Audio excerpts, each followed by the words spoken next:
kuwentuhan muna tayo.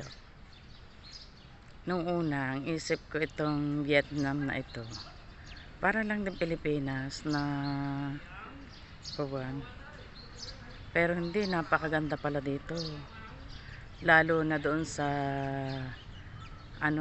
Bana Hills. Grabe, ang ganda guys. Di mo akalain ganun kaganda yun. Talagang para ka na rin nakarating sa ibang planeta talaga. Ganda. Kasi kami sa bundok dinala.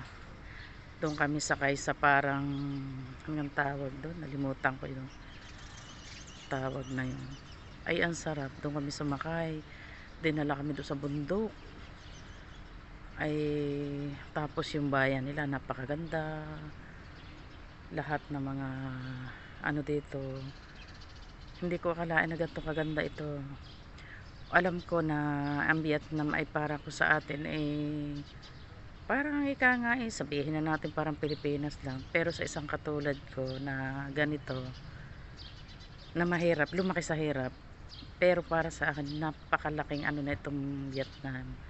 Siguro kung mapapunta man tayo sa ibang bansa pa kung sakali at luluobin ng Panginoon na tayo bigyan pa ng lakas ng katawan upang tayo ay makapunta sa mga iba't ibang bansa katulad ng Roma, Italy, Amerika, Canada, kung anong kaloob-laan ng Diyos. Yun naman ay walang masamang mangarap.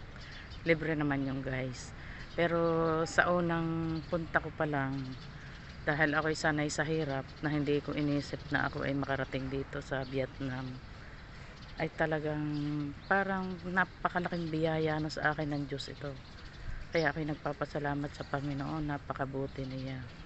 At pinadanas niya sa akin kahit ito'y Vietnam lang sa paningin ninyo. Pero sa akin ay napakalaking blessing na ito guys.